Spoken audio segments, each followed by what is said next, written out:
In the richest corners of Riyadh, under chandeliers worth more than houses, a Saudi billionaire leaned back in his golden bisht and spat a single word at a black waitress, Abda, slave.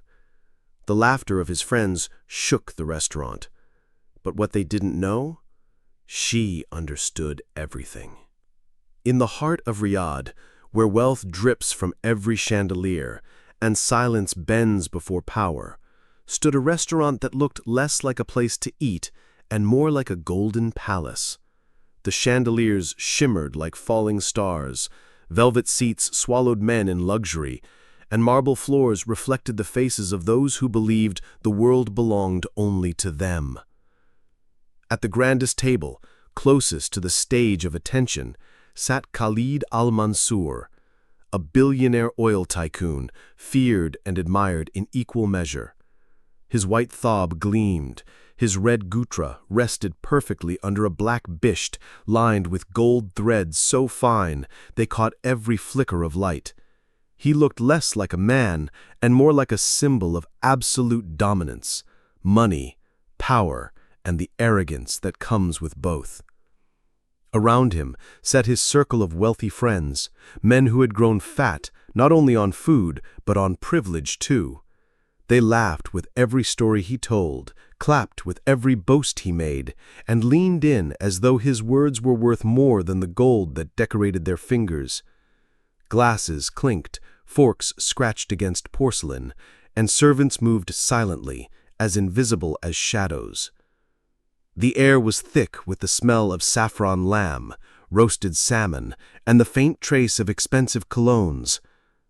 Yet beneath the laughter and the fragrance, there was something darker, a cruelty sharpened like a knife, waiting for someone weaker to be cut with it. And that cruelty found its moment when the waitress arrived. She stepped forward quietly, a young black woman, dressed in the simple black uniform of service. Her hair was neatly pulled back, her shoes polished though worn, and in her hands she carried a tray heavy with dishes. Her walk was steady, her shoulders straight. Years of labor had taught her to move with discipline, not hesitation. But to Khalid, she was not a person. She was an opportunity. The moment he saw her, his lips curved into a smirk, that cruel upward twitch of a man who knows he can shatter someone without consequence. He leaned slightly forward, close enough for his friends to hear, and in Arabic he muttered the word, Abda, slave. The word slithered into the air like venom. His friends erupted in laughter. Forks dropped onto plates, men slapped the table, wine nearly spilled as they doubled over at the insult. The sound was loud, ugly, and deliberate. But Khalid wasn't finished.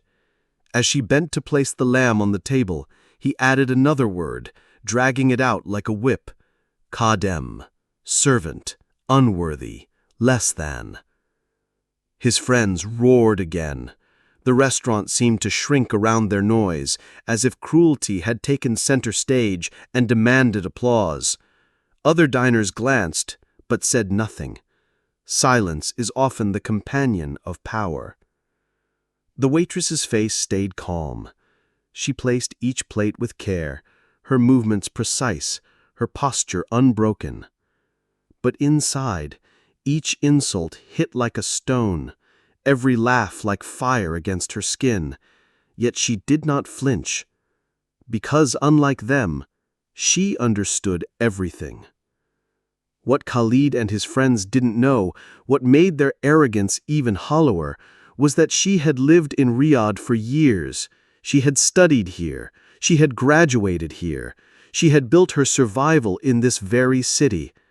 Arabic was not foreign to her. It was her second tongue, a language she had mastered, not just in classrooms, but in life. She understood every insult, every laugh, every word. But she said nothing. Not because she was weak, not because she was scared, but because silence can be sharper than any retort when wielded at the right moment. Her calm was not submission, it was control. She placed the final dish before Khalid, her tray now empty, her steps still steady. For just a second, she lifted her gaze to meet his eyes. Calm, controlled, and in that fleeting moment there was a message, a storm waiting behind her silence.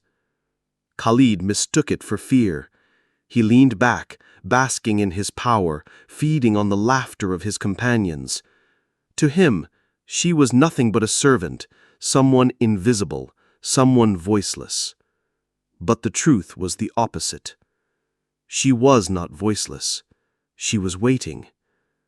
Inside, she counted every second, every breath, every insult, because she knew her moment was coming, a moment when silence would turn to thunder, when words, spoken fluently in the very language he thought protected him, would slice through his arrogance like glass shattering on marble. And that moment was near. The restaurant continued buzzing, chandeliers flickering, glasses clinking, laughter echoing. But for her, the noise had faded.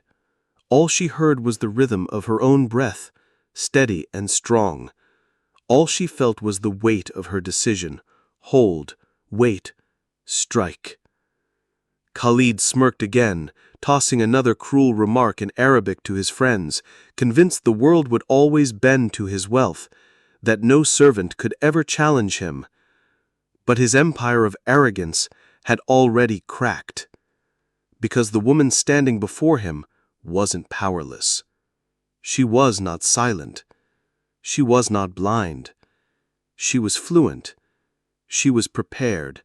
And she was about to answer in a way that none of them could ever forget. Her silence wasn't defeat. It was the calm before the storm.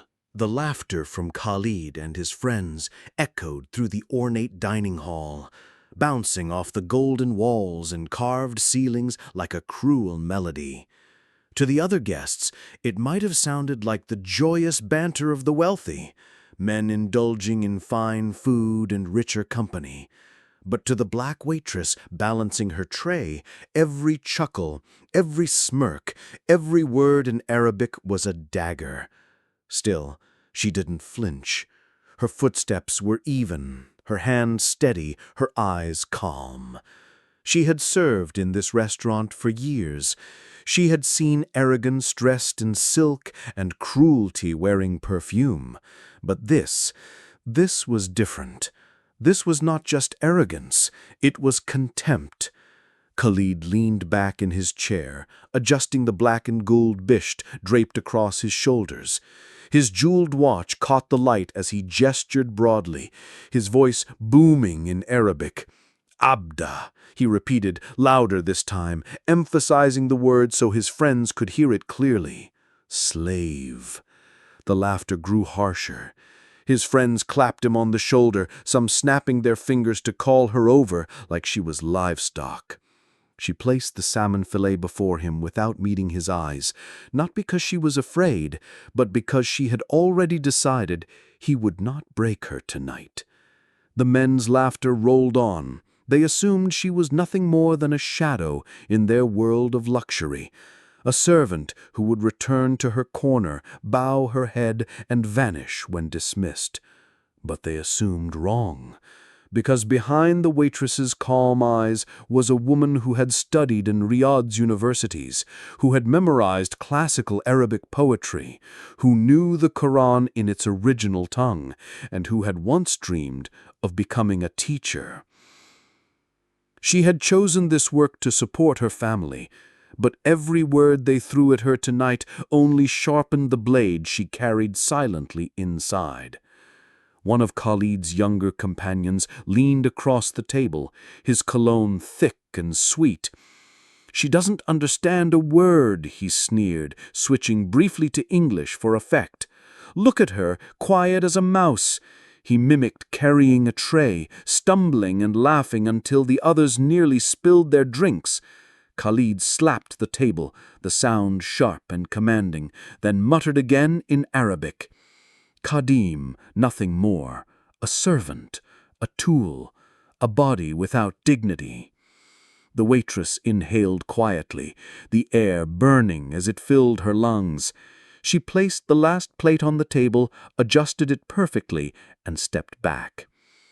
Her face remained composed, almost serene, but inside her chest a storm roared. Every syllable they spoke was carved into her memory, not as pain, but as proof. They thought her silence was submission. They mistook calm for weakness. And in that mistake, they were preparing their own downfall. As she stood, tray tucked neatly to her side, Khalid caught her eye for the first time. His smirk widened, amused by what he believed was her powerlessness. "Do you know what that means?" he asked in English, his tone mocking, his friends leaning closer to hear. "Do you know what Abda means?" His voice lingered on the word like venom dripping from a fang. The table erupted in fresh laughter. But the waitress didn't answer. Not yet. She only gave the faintest of a smile, the kind that confused them, the kind that made them glance at one another uncertainly. Because that smile wasn't fear. It wasn't anger. It was something far more dangerous: patience. For the rest of the night, she moved silently among the tables, serving guests with perfect precision. Every step, every plate, every gesture was flawless. Yet her mind replayed their words like a fire, stoking the determination that built inside her chest. They would not remember her as the girl they mocked. They would remember her as the woman who shattered their arrogance with the very language they used to humiliate her. So she waited. She let their laughter echo, let their wine flow, let their arrogance climb higher and higher until it reached the point where it could only fall. Because the higher the pride, the harder the fall. When Khalid called her over again, snapping his fingers as though summoning an animal, she turned gracefully, stepping toward the table. The chandeliers above flickered softly, their golden light casting long shadows over the men's grinning faces. In that moment, she knew the stage was set. The men thought they had written the story tonight, that they had defined who she was, what she was worth. But the story was only beginning, and when she finally spoke, every single word would cut deeper than the richest blade. Her heart raced, not with fear, but with certainty. She had held her silence long enough. Soon she would answer, and her answer would not only silence the table, it would silence the entire hall. The night deepened, and the restaurant buzzed with the low murmur of other guests, yet the loudest voices still belonged to Khalid and his circle. Their table overflowed with plates half-eaten, glasses half-filled, their arrogance spilling as freely as the wine. To anyone watching, they looked untouchable, men of wealth and influence, gilded by privilege. But at the center of their performance sat one woman who had refused to crumble, who had endured their barbs in silence, and who now stood ready to strike, not with violence, not with anger, but with words sharper than steel. Khalid's laughter thundered again, echoing across the polished marble floors. He tapped his jeweled ring against the stem of his glass, commanding attention from both his friends and the waitress hovering nearby. His voice, thick with superiority, rang out in Arabic. "Come closer, Abda. You should at least understand who you serve." The word, slave, slid across the room, cold and venomous. His companions erupted into more jeers, their eyes glimmering with cruel delight. The waitress stepped forward, her hands clasped in front of her, posture straight, eyes calm. Her silence was unnerving to them, though they didn't admit it. She met their gaze without flinching, a quiet defiance that seemed out of place for someone they considered beneath them. And then, in one steady breath, she spoke. Her voice, soft yet clear, flowed in flawless Arabic. "I understand everything you say." The table froze. The clinking of glasses stopped midair, laughter cut short like a blade had sliced through it. Khalid's smirk faltered, his brows furrowing, as though he hadn't heard correctly. But the truth was undeniable. Her words rang out in perfect pronunciation, her tone firm, her expression unshaken. She continued, her voice carrying a weight that silenced the hall. "I have lived here for years. I studied here, I worked here, I know your language better than you know respect." Gasps rippled from nearby tables as other diners turned, drawn by the sudden stillness that gripped the air. The once invisible waitress now stood at the center of attention, her every word a mirror reflecting their cruelty back at them. Khalid shifted uncomfortably, adjusting his bisht as though its golden embroidery could shield him from the shame searing through his chest. His friends glanced nervously between him and her, unsure whether to laugh or retreat into silence. But she wasn't finished. Her eyes locked on Khalid's, unwavering, steady. "You call me abda, slave. You call me khadim, servant. But let me remind you, dignity does not wear a thawb, nor does it sit in wealth. Dignity lives in how you treat another human being. And tonight, in front of everyone, you have shown that all your gold cannot buy even an ounce of it." The room was stunned. Even the chandeliers above seemed to shimmer more softly, as though bending to her words. For a moment, time itself felt suspended. Khalid opened his mouth to retort, but no words came. The confidence that had fueled his arrogance seemed to evaporate, leaving him exposed before his companions and strangers alike. The waitress took a step closer, her voice lowering but carrying even more strength. "You thought I was silent because I was weak. But silence can be strength. Silence can be a choice. And tonight, I chose to let you speak, to let your words reveal who you truly are. But now—" She paused, letting the weight of anticipation settle like a storm about to break. "Now, I choose to answer." Every eye in the hall was fixed on her. The men who had once mocked her now sat rigid, unsure whether to challenge her or hide their shame.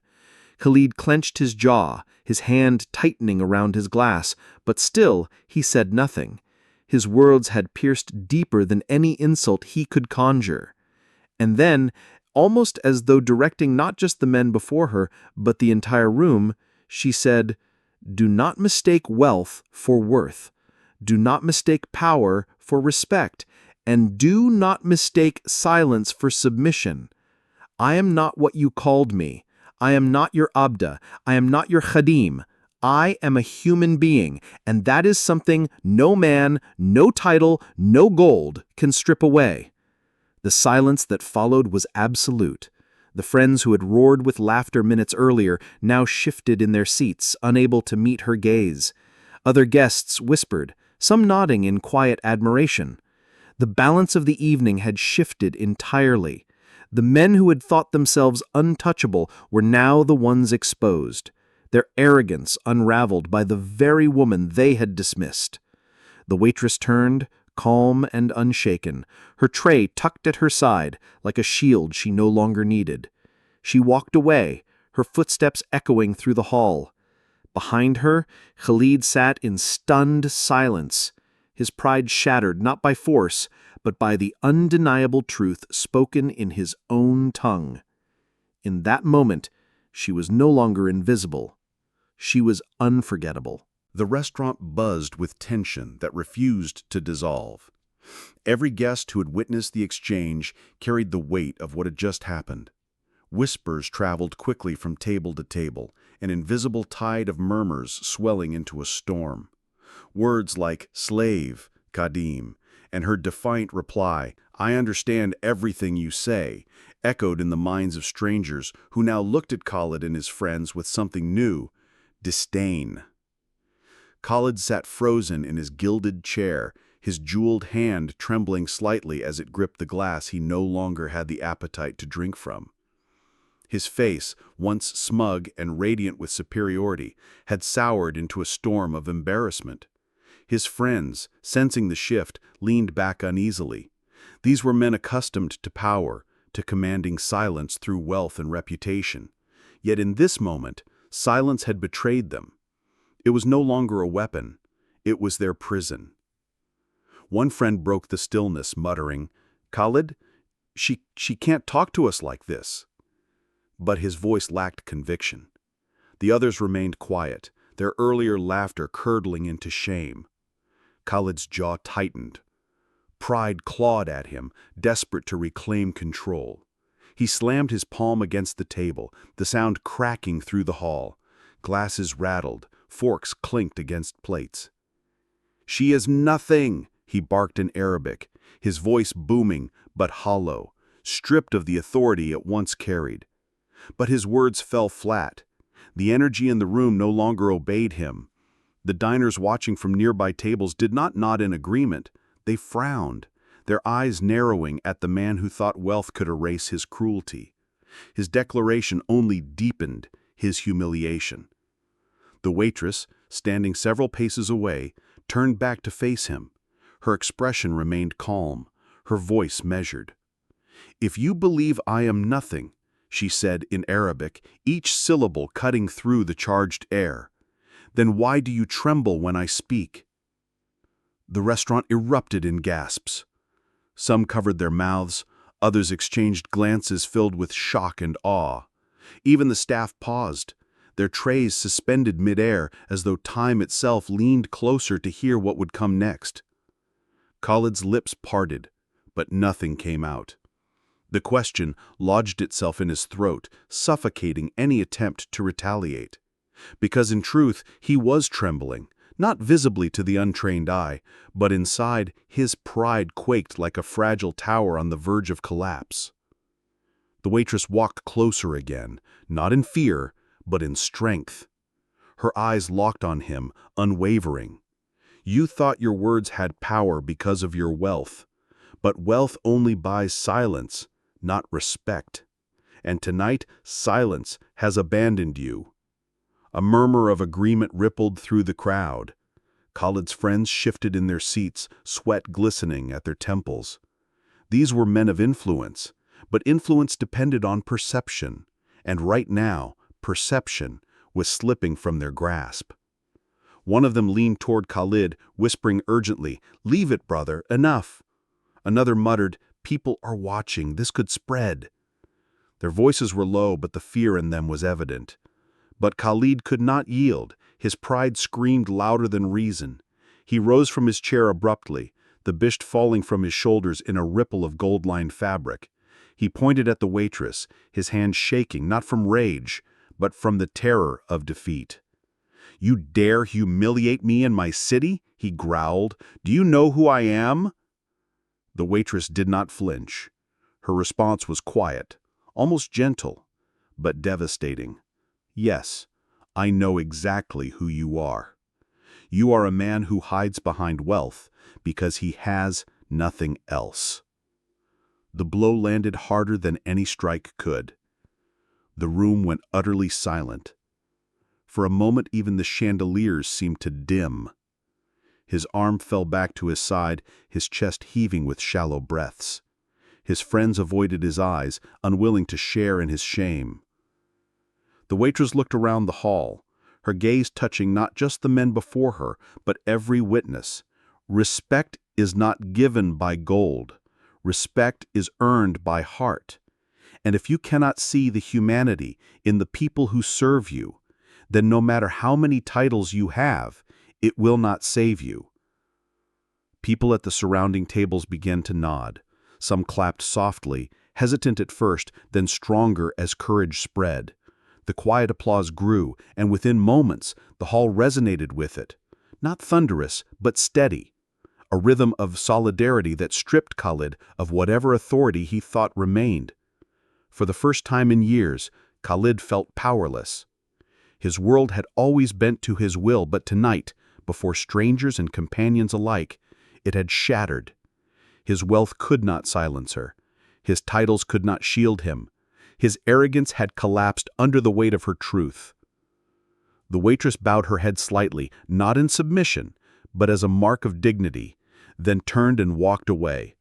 Every step she took was heavy with finality, yet graceful, leaving Khalid drowning in the silence she left behind. And as she disappeared into the kitchen, the applause echoed one last time, not for her words, but for the undeniable fact that truth, when spoken fearlessly, holds more power than gold. The silence that lingered after her departure was suffocating. Every guest in that gilded restaurant felt it press against their chest, thick and unrelenting. The clinking of glasses and soft hum of conversation that had once filled the space was gone, replaced by the heavy awareness that they had just witnessed something unprecedented, a titan of wealth stripped bare by the voice of someone he had dismissed as nothing. Khalid al-Mansour remained standing, though his legs trembled beneath the flowing white fabric of his thab. His bisht, once draped with golden pride across his shoulders, now hung lifeless over the back of his chair, an abandoned crown. His friends stared at him, not with admiration, but with unease. These were men who thrived in his shadow, their own status elevated by proximity to his power. Yet now, that shadow seemed dangerous, like a crumbling wall threatening to bury them all. "Sit down, Khalid," one finally whispered, his voice low but urgent. "You are making it worse." But Khalid's pride was a beast that refused to die quietly. He remained upright, chest heaving, his eyes darting to the faces around the room. He saw their looks, curiosity, pity, even disgust. Once such stares had belonged to admirers. Now they cut through him like knives. He tried to speak, to command, to reclaim control. But no sound came. His throat was dry, his tongue thick with humiliation. The words he once wielded like weapons were useless now, dulled by the echo of the waitress's voice. "Why do you tremble when I speak?" The question haunted him, a ghost that lingered long after she had gone. At the corner of the restaurant, a journalist who had been dining quietly scribbled notes into a small leather-bound book. He hadn't intended to capture a story tonight, but stories had a way of finding him. And this one, this clash of arrogance and defiance, was too powerful to ignore. He wrote quickly, his pen scratching across the page, already imagining the headlines that could shake Riyadh by morning. Meanwhile, whispers grew among the other guests. "Did you hear how she spoke Arabic? Flawlessly. She put him in his place. Imagine, Khalid al-Mansour silenced. If this spreads, his reputation will never recover." Khalid heard it all. Every hushed comment was another dagger, another crack in the image he had built over decades. His fortune could buy palaces, cars, even silence in boardrooms. But it could not erase the memory of this night, and that realization terrified him more than anything else. His friends leaned closer, their tones sharp with anxiety. "Leave now," one hissed, "before this gets out of hand." Another added, "You cannot fight whispers, Khalid. The more you stay, the more they grow." Reluctantly, he lowered himself back into his chair, though the motion did nothing to restore his dignity. He tried to lift his glass, but his hand shook so violently the liquid inside trembled, threatening to spill. He set it down, defeated. The waitress, meanwhile, stood in the kitchen corridor, her back pressed against the wall. Her chest rose and fell with deep, steady breaths. She could still hear the faint echoes of applause, though the sound had begun to fade. She wasn't naive. She knew this wasn't over. Men like Khalid didn't forget humiliation. They clung to it, nursed it, transformed it into vengeance. But for now, she allowed herself a rare moment of peace. One of the younger servers approached her hesitantly. "You were incredible," he whispered in English, his eyes wide with admiration.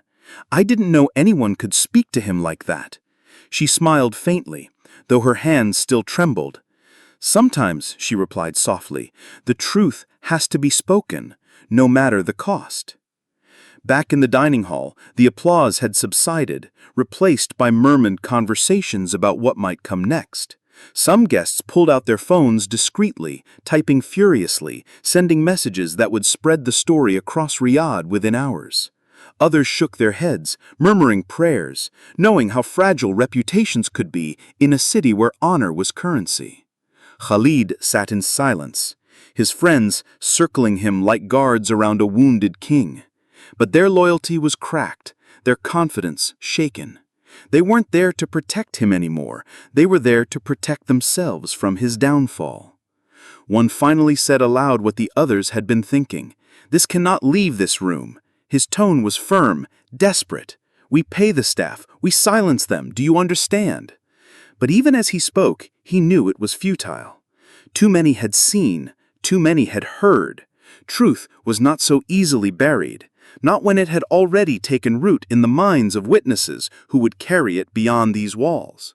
And somewhere deep inside Khalid knew it too. For the first time in his life, he realized that his wealth could not shield him from shame. His empire, built on power and fear, had no defense against dignity spoken aloud. He closed his eyes, gripping the edge of the table so tightly his knuckles whitened. The laughter of earlier still rang in his ears, but twisted now, mocking him. He heard the word slave, not as an insult hurled by his own lips, but as a chain around his pride. And he heard her reply, calm, fluent, devastating, again and again, until it drowned out everything else. The night was far from over, but already Khalid felt its weight. This was not just humiliation. This was the beginning of something larger, something he could not control. And though he did not know it yet, the story was already leaving the restaurant, carried by whispers, pens, and phones. Unstoppable, irreversible. Abda. It will fade.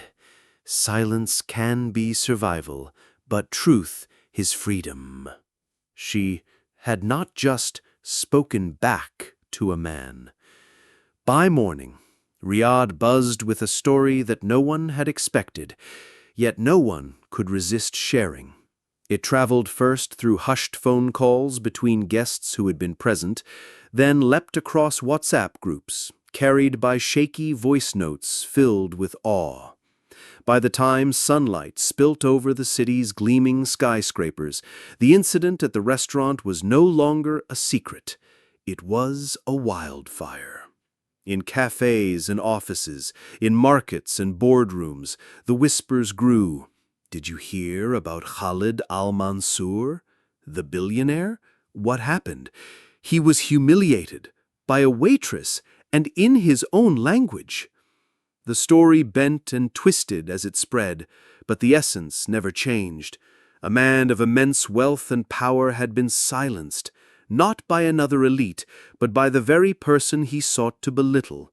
And it was her voice, fluent and unwavering, that now echoed across the city. Khalid sat in his marble office at the top of Al-Mansour Tower, staring at the skyline with hollow eyes. His empire loomed beneath him, yet for the first time in decades, he felt small. His phone lay heavy on his desk, buzzing incessantly with calls he dared not answer. His advisors demanded damage control, his investors threatened withdrawal, and his family begged him to deny everything. But how could he? Denials meant little when half the city was already convinced, and the other half had video evidence. Yes, video. One of the diners, quiet, unnoticed in the corner, had recorded the entire exchange. The insults, the laughter, the waitress's flawless Arabic reply that had cut through the arrogance like a blade. And now that shaky clip was circling the internet faster than any statement his PR team could craft. Millions watched as the billionaire sneered, calling her Abda, only to be dismantled by her calm, fluent retort. Millions watched as the crowd erupted in applause, while Khalid froze, trembling. Millions judged, and they did not judge kindly. In comment sections, strangers united. This is justice. For once, the powerful were silenced. Respect to the waitress. Courage like hers changes everything. But not all voices were kind. Some echoed Khalid's cruelty, hiding behind anonymous screens, spewing venom about race and status, yet even their hatred couldn't drown out the truth. The balance of power had shifted, if only for a moment. Meanwhile, the waitress sat quietly in her modest apartment, scrolling through the storm she had unknowingly unleashed. Her phone lit up with messages, some from strangers praising her bravery, others from friends begging her to be careful. She hadn't intended to become a symbol, but symbols are not chosen, they are born in fire. Her manager had called earlier, voice trembling, unsure whether to fire her or protect her. The restaurant itself was under scrutiny, caught in the blast of attention. Journalists demanded interviews, activists wanted her as a speaker, and somewhere in the chaos, a lawyer reached out, hinting at the possibility of legal action. But she was not thinking of lawsuits or headlines. She thought of her mother, who had once told her, "Silence can be survival, but truth is freedom." For years, she had survived. Last night, she had spoken truth. And now freedom or danger was at her door. Back in his office, Khalid slammed a hand against his desk, the sound echoing through the glass chamber. His advisors flinched. "It is just noise," he growled, though even he didn't believe the words. "It will fade. People forget." But his senior aide shook his head gravely. "Not this time. You insulted a black woman, in public, in Arabic, and she answered you. That clip is everywhere, even outside Saudi, London, New York, Lagos. They are watching it. They are watching you." Khalid's jaw tightened. He had fought wars in boardrooms, outmaneuvered rivals, silenced journalists, bought loyalty. But this was a battle he couldn't win with money or power. This was a wound carved not into his fortune, but into his pride. He said, "We bury it, we pay her, we silence her." Yet even as he spoke, he knew it was impossible. The world had already heard her. The world had already seen him tremble. Outside, the city pulsed with energy. Young men and women shared the video, not just as gossip, but as proof that the untouchable could be touched. Taxi drivers replayed it between rides. Students mimicked her words in schoolyards. Poets scribbled lines inspired by her defiance. And for the first time, many whispered aloud what they had only dared to think. Perhaps respect was not born from wealth, but from truth. As night fell again over Riyadh, the restaurant where it all began was still buzzing. Strangers came to sit at the very tables, pointing at the corner where the waitress had stood tall. The staff, once invisible, now moved through the room with a strange new confidence, each step echoing her courage. And somewhere, as the waitress lay in bed, the city outside alive with her voice, she understood something powerful. She had not just spoken back to a man. She had spoken for countless others who had been silenced. She had turned her pain into a mirror and forced the world to look.